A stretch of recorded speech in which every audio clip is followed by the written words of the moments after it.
একটি কাপা কণ্ঠের ফোন কলই বদলে দেয় সবকিছু। জরুরি নম্বরে ফোন করে সাহায্য চায় এক শিশু। সেই ফোন কলের সূত্র ধরেই যুক্তরাষ্ট্রের জর্জিয়া অঙ্গরাজ্যের লরেন্সভিল শহরের একটি বাড়িতে ছুটে আসে পুলিশ। তখনও তারা জানত না ভেতরে অপেক্ষা করছে এক ভয়াবহ দৃশ্য। পুলিশ ঘটনাস্থলে পৌঁছে ঘরের ভেতর 4 জনকে রক্তাক্ত অবস্থায় পড়ে থাকতে দেখে। বাড়ির ভেতর তখন নিস্তব্ধতা, আতঙ্ক আর কান্না। কিছু দূরে একটি আলমারির ভেতর লুকিয়েছিল 4টি শিশু। পরে পুলিশ নিশ্চিত করে শিশুরাই নিরাপদে আছে এবং তাদেরই একজন ফোন করে খবর দিয়েছিল। ধীরে ধীরে সামনে আসে নিহতদের পরিচয়। নিহত 4 জনের মধ্যে রয়েছেন 43 বছর বয়সী মিনু ডোগরা এবং তার আত্মীয় গৌরব কুমার, নিধি চন্দর ও হরিশ চন্দর। এই 4 জনের সঙ্গেই একই পরিবারের সূত্র জড়িয়ে আছে বলে জানিয়েছে পুলিশ।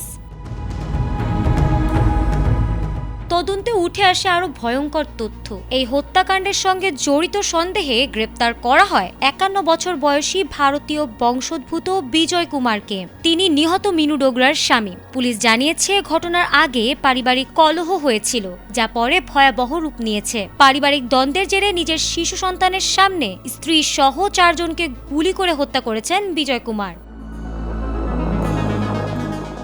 গুলির শব্দে ঘরের পরিবেশ মুহূর্তেই বদলে যায়। আতঙ্কে শিশুরা লুকিয়ে পড়ে। পরে অভিযুক্ত বিজয়েরই 12 বছর বয়সী শিশু সাহস সঞ্চয় করে জরুরি নম্বরে ফোন করে। সেই ফোন কলই পুলিশকে দ্রুত ঘটনাস্থলে পৌঁছাতে সাহায্য করে। বিজয় কুমারের বিরুদ্ধে একাধিক হত্যা, গুরুতর হামলা ও শিশুদের প্রতি নিষ্ঠুরতার অভিযোগ আনা হয়েছে। ঘটনার কারণ খতিয়ে দেখতে তদন্ত চলছে। এ ঘটনায় যুক্তরাষ্ট্রে অবস্থিত ভারতীয় কনস্যুলেট গভীর শোক প্রকাশ করেছে এবং পরিবারটিকে সম্ভাব্য সকল সহায়তা প্রদানের আশ্বাস দিয়েছে। ফারহানা হক, এটিএন বাংলা।